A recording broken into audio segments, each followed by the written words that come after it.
우리에게는 모두 다 스스로를 높이려고 하는 마음이 있습니다. 그런데 사람이 아무리 자기를 높인다고 해도 다른 사람이 높여주지 않으면 그건 높아진 게 아닙니다. 너무나 평범한 진리이지요. 그런데도 불구하고 우리는 이 평범한 진리를 잊고 살아갈 때가 너무나 많습니다. 이솝 우화에 보면은 이런 이야기가 있습니다. 어느 집에 나귀와 수탉이 같이 살고 있었습니다. 하루는 그 집에 무서운 사자 한 마리가 담을 펄쩍 뛰어넘어 들어왔습니다. 사자를 보는 순간 나귀는 눈앞이 깜깜해졌습니다. 네 발이 다 그만 얼어붙고 말았습니다. 꼼짝달싹하지 못하고 그 자리에 있었던 거지요. 수탉 역시 얼마나 놀랬든지 꽃기어 소리를 내면서 지붕 위로 뛰어 올라갔습니다. 그런데 이게 웬일입니까? 사자가 닭 우는 소리를 듣더니 몸을 움츠리고 그냥 담 밖으로 도망을 치는 것이었습니다. 그 모습을 보고 나귀는 깜짝 놀랐습니다. 그리고 그 마음은 금방 비웃음으로 바뀌었습니다. 아니, 짐승의 왕이라고 하더니 실제로 만나보니 별거 아니네. 겨우 수탉 우는 소리에 무서워서 도망을 치다니, 이런 비웃는 그런 그 마음이 생겼던 겁니다. 그리고는 도망치는 사자를 내가 뒤쫓아가서 내 뒷발로 한번 내치리라, 이런 생각을 하고서는 혼내줄 그런 그 생각으로 사자를 쫓아갑니다. 그런데 한참을 쫓기던 사자가 닭 우는 소리가 들리지 않게 되자 되돌아서서 뒤쫓아오던 나귀를 잡아먹고 말았습니다. 사자가 도망을 친 것은 소리내어서 우는 닭이 무서워서가 아니었습니다. 수탉 우는 소리에 사람들이 다 깨어가지고 사람들이 몰려올까봐 두려워서 사자가 도망을 갔던 것입니다. 이 사실을 알지 못하는 어리석은 나귀는 그만 사자를 깔보다가 죽음을 당하고 만 것이지요. 교만이 가져오는 비극이 무엇인지를 일러주는 이야기입니다. 오늘 성경 본문에 보면은 예수님께서 안식일에 어느 바리새인의 집으로 들어가셨습니다. 식사 초청을 받으신 겁니다. 그런데 오늘 말씀을 보면 1절 마지막에 이런 구절이 나옵니다. 저희가 엿보고 있더라. 엿보고 있더라. 이 엿보고 있다라고 하는 이야기는 남의 실수를 찾아내려고 하는 아주 잘못된 태도를 보여주는 그런 말입니다. 여러분, 우리가 신앙의 길을 걸어가고 있습니다. 여러분, 신앙의 초점을 어디에다 맞추고 계시는지요? 여러분, 진짜 성장하고 주님이 기뻐하시는 믿음의 길을 걸어가는 사람은 자기를 돌아보는 일에 신앙의 초점을 맞춥니다. 자기를 성찰하는데 신앙을 집중합니다. 이게 신앙력입니다. 남을 비판하고 정죄하려고 하는 마음은 하나님을 결코 기쁘시게 할 수가 없습니다. 마더 테레사는 이런 이야기를 우리에게 들려주지요.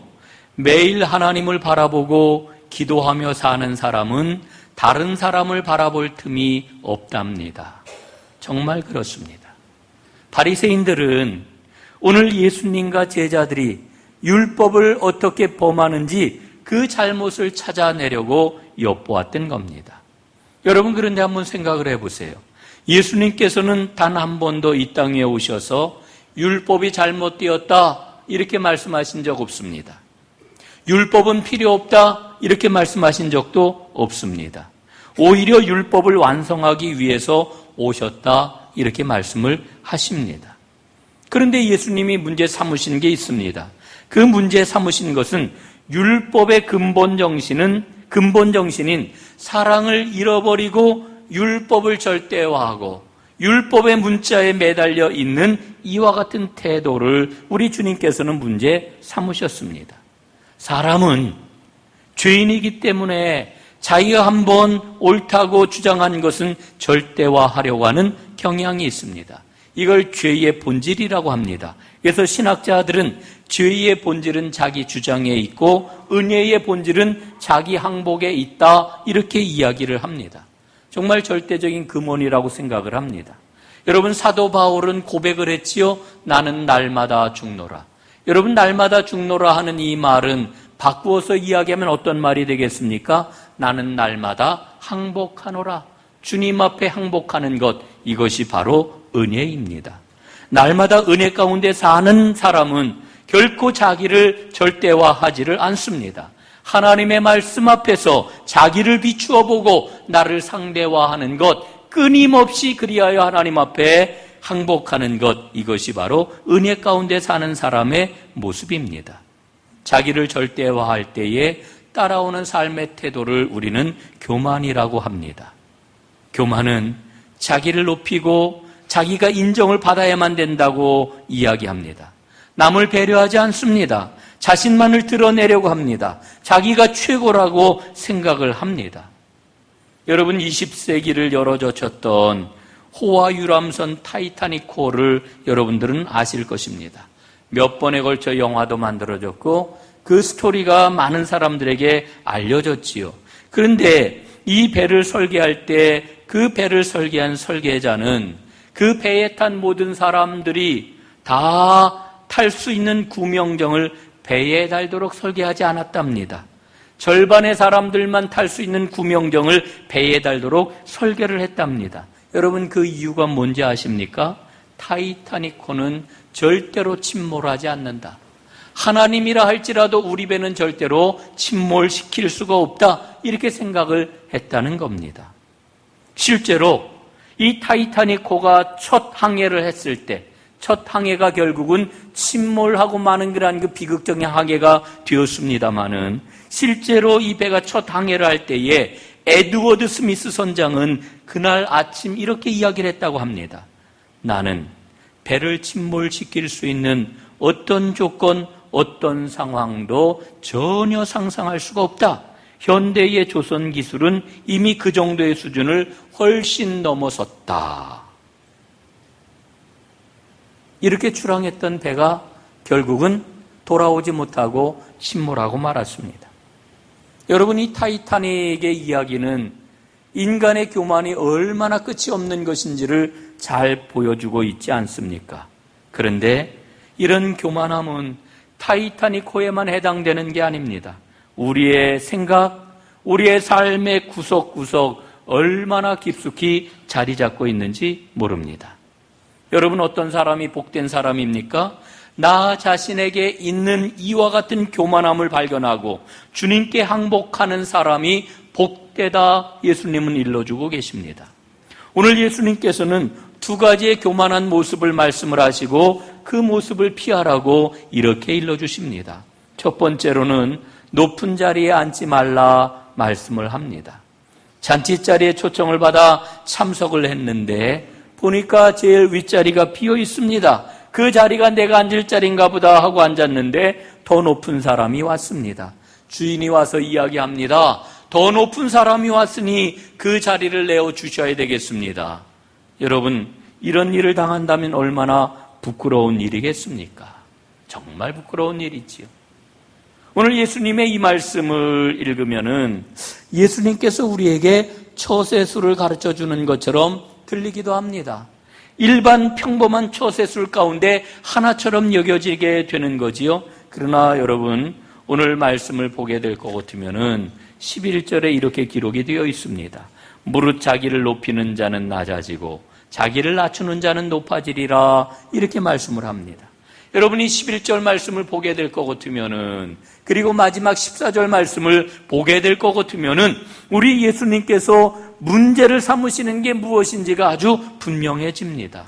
여러분, 언제 높은 자가 낮아지고 낮은 자가 높아집니까? 마지막 날 그렇게 된다는 거예요. 마지막 날. 여러분, 사람들은 이 땅에서 항상 자기를 높이려고 합니다. 자기를 높이고 다른 사람이 자기를 높여주기를 원합니다. 그런데 예수님이 말씀을 하십니다. 이렇게 항상 자기를 높이려고 하는 사람은 마지막 때에 끝자리를 배정받게 될 것이다. 끝자리. 여러분, 우리는 마지막 때라고 하는 것을 꼭 기억을 해야 합니다. 우리는 볼 수 있는 사람입니다. 여러분, 세상 사람들은 눈에 보이는 것만을 바라보고 살아가지만 믿음의 사람은 보이지 않는 것을 보면서 살아갑니다. 여러분, 보이지 않는 게 뭡니까? 끝입니다. 끝이 있다는 거예요. 마지막이 있다는 거예요. 마지막 때를 기억하면서 오늘을 살아가는 것, 이게 얼마나 귀한 일입니까? 오늘 11절 말씀을 보니까요, 메시지 성경은 이렇게 번역을 하고 있어요. 너희가 너희 있는 모습을 그대로 인정하면 자기 자신보다 큰 존재가 될 것이다. 이렇게 일러주고 있습니다. 큰 존재가 될 것이다. 여러분, 얼마나 우리가 연약합니까? 우리는 조그만 말 한마디 하에도 우리의 마음이 흔들립니다. 조금만 환경이 어려워져도 낙심을 합니다. 나를 돕는 사람이 나의 얼굴을 바라보지 않아도 그래도 실망을 합니다. 여러분, 돈이 조금 없으면은 여러분 얼마나 우리는 코가 땅에 떨어지게 됩니까? 여러분, 우리는 정말 너무너무 연약하고 부족하기 짝이 없는 그와 같은 존재입니다. 그런데 우리가 이와 같은 모습을 있는 그대로 주님 앞에 인정하며 살아가게 될 때 주님께서는 나도 알지 못하는 그 순간에 나를 나 자신보다 큰 존재로 만들어주신다는 거예요. 자기 자신보다 큰 존재가 될 것이다. 누가 그렇게 만들어주신다고요? 우리 주님께서 그렇게 만들어주신다는 겁니다. 사랑하는 여러분, 이 믿음이 여러분들의 간증이 될 수 있기를 간절히 바랍니다. 두 번째로는 주고받기 방식으로 살지 말아라, 이렇게 말씀을 합니다. 여러분, 우리가 세상 사는 삶의 방식이 뭐냐면요, 주고받는 겁니다. 주고받는 것. 오늘 그 잔치자리를 얘기를 하니까 우리 한국 사람들은 그 옛날엔 치부책을 쓴다 이렇게 얘기를 했는데, 여러분, 결혼식이나 무슨 애경사 이런 것들이 있으면은, 내가 누구에게 어떻게 했는데, 이런 것들을 다 기록을 한다고 그래요. 그리고 이제 우리 집에 이제 큰일이 있으면은, 그때 누가, 내가 어떻게 했는데 왔나 안 왔나, 이런 거 확인을 한다고 그래요. 여러분, 또 우리 마음속에 어떤 마음이 있습니까? 내가 받았으면은 줘야지, 주고받는. 이게 우리 삶의 아주 굉장히 중요한 원칙이라고 우리는 이렇게 생각을 하면서 살아가지요. 여러분, 오늘 예수님의 말씀을 잘 들어보세요. 어떤 사람이 누군가를 초대하면은 초대한 사람은 당연히 영광을 받는 겁니다. 명예가 높아지는 거지요. 그런데 당시 유대인들은 어떻게 생각을 했느냐 하면은, 내가 누구를 초대해서 사람들이 와가지고 잔치를 잘 하게 되면은 이제 내가 많은 명예를 얻었다. 그런데 담례 초청을 내가 다시 받게 된다라고 하면은 이거는 더욱더 명예로운 일이라고 이렇게 생각을 했던 겁니다. 그래서 어딘가에 초청을 받았으면은 다시 반드시 내가 또 초청을 받을 수 있어야, 그래야 이게 명예로운 일이라고 생각을 했던 겁니다. 그런데 예수님께서는 이런 일을 하지 말라고 하십니다. 명예를 높이려고 하는 이와 같은 이기심에 사로잡혀가지고 주고받기 방식의 삶의 방식을 인생의 원칙으로 삼지 말아라. 오늘 예수님이 이렇게 말씀하고 있는 겁니다. 여러분, 오늘 말씀을 쭉 계속해서 읽어보니까 왜 예수님이 이렇게 말씀을 하시는 거 하니, 이렇게 살면은 하나님께서 관심을 갖고 계시는 사람들이 있어요. 어떤 사람들입니까? 가난한 사람들. 사회에서 밀려나가지고 발을 제대로 붙이지 못하는 사람들. 주목을 받지 못해서 이제 어느 누구도 손을 내미지 않는 이와 같은 사람들, 있을 곳이 없어진다는 거예요. 갚을 길이 없으니까 어느 누구도 불러주지 않고 어느 누구도 관심을 갖지 않는다라고 하는 거지요. 여러분, 우리가 믿음의 길을 걷는다는 게 무엇입니까? 예수님의 눈길 가는 곳에 내 눈길도 가기를 원합니다. 예수님이 관심을 기울이시는 곳에 나도 관심을 기울이기를 원합니다. 이게 여러분 믿음의 길 아니겠습니까? 이 길을 떠나갈 때에, 그때에 우리는 저 사람은 정말 마지막 때를 바라보면서 살아가는 살아있는 믿음의 사람이로구나, 이와 같은 이야기를 듣는 거 아니겠습니까? 예수님은 이 삶을 복된 삶이다, 이렇게 말씀을 해주고 있습니다. 우리 감리교회에 이용도 목사님이라고 계십니다. 이분은 33살에 하나님의 부르심을 받았어요. 예수님이 사셨던 생애하고 똑같이 33년을 사셨던 이와 같은 분인데, 이분이 얼마나 말씀에 치열한 그 그러한 그 삶을 살았는지 모릅니다. 이분이 이호빈 목사님하고 한방에서 자취를 하실 때였다고 그래요. 제가 알기 있기는 그런데 이건 뭐 정확한 건 아닙니다. 이호빈 목사님하고 한방에서 자취를 하실 때 그때 추운 겨울날이 되었는데 이용도 목사님이 저녁 밤이 꽤 되어가지고 집으로 돌아왔습니다. 그리고는 잠을 청하는데 이 이용도 목사님이 잠을 자다 말고 일어나가지고서는 주섬주섬 이불을 싸가지고 나가더랍니다. 도대체 뭐 어딜 가는 걸까? 이호빈 목사님 궁금했겠지요? 그런데 나중에 알고 보니까 이분이 집에 돌아오다가 거지를 한 사람을 만났던 겁니다. 영천에서 벌벌 떨면서 추운 겨울밤을 보내고 있는 거지를 보았는데 그게 영 마음에 걸려가지고 그게 눈에 밟혀가지고 견딜 수가 없어가지고 잠을 청하다가 결국은 일어나서 이불을 싸들고 가서 거지에게 이불을 주고 돌아왔던 겁니다. 여러분, 우리는 이 이야기를 옛날 신앙생활을 철저히 하시던 이용도 목사님의 기행이겠거니 이렇게 생각하고 넘어갈 수가 없습니다. 여러분, 이 이야기를 참 마음에 새겨보면은 오늘 우리는 너무나 타성적으로 신앙의 길을 걷고 있다 하는 생각을 갖습니다. 여러분, 이용도 목사님의 마음속에 누가 계셨던 겁니까? 주님이 계셨던 거예요. 여러분, 오늘 성경 1절 말씀에 보면은 바리새인들이 예수님을 엿보았습니다. 왜 엿보았습니까? 잘못을 찾으려고, 허물을 찾으려고, 예수님에게서 잘못된 것을 찾으려고 엿보았습니다. 여러분, 엿본다라고 하는 게 무엇입니까? 인간의 행위 가운데 가장 비겁한 행위입니다. 여러분, 엿본다라고 하는 게 무엇입니까? 항상 비판하고 남의 잘못을 먼저 찾으려고 하는 삶의 태도가 엿보는 것입니다. 가장 저열한 행위라고 이렇게 이야기를 할 수가 있지요. 그런데 여러분, 오늘 우리가 하나님 앞에 이렇게 우리 자신을 좀 돌아보았으면 좋겠습니다. 주님, 나를 보아주십시오. 내 심령을 살펴보아 주십시오. 내 안에 주님의 말씀이 살아 움직이고 있는지, 주님의 말씀대로 기쁨이 내 안에 가득해서 순종하며 내 영혼이 약동하고 있는지, 아니면 내 안에 악한 마음과 게으름과 주님을 신뢰하지 못하는 불신의 마음이 가득하지는 않은지, 주님의 가르침을 그저 흘려 듣거나 혹은 주님의 가르침을 업신여기는 교만함이 어둠 가운데서 작동하고 있지는 않는지 주님, 나를 살펴봐 주십시오.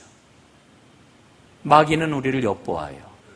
그러나 우리는 주님 앞에 우리의 마음은 활짝 열고 주님, 나를 돌아봐 주십시오. 성령님, 나를 감찰해 주십시오. 나 자신을 활짝 열어놓고 주님 앞에 나를 봐 주십시오. 이렇게 고백을 한다라고 하면은 여러분이 얼마나 아름다운 모습이겠습니까? 저는 이 모습이야말로 인간의 모습 가운데 가장 고상한 모습이라고 이렇게 분명히 생각을 합니다. 성 프란체스코에게 한 번은 제자들이 이렇게 이야기를 했대요. 선생님, 사람들이 이제 선생님을 성자라고 이렇게 이야기를 합니다. 그러자 프란체스코가 이렇게 대답을 했다고 그러지 않아요? 그대들이 나의 속을 들여다볼 수 있다면 내가 얼마나 큰 죄인인지 알 것이요. 여러분, 그렇습니다.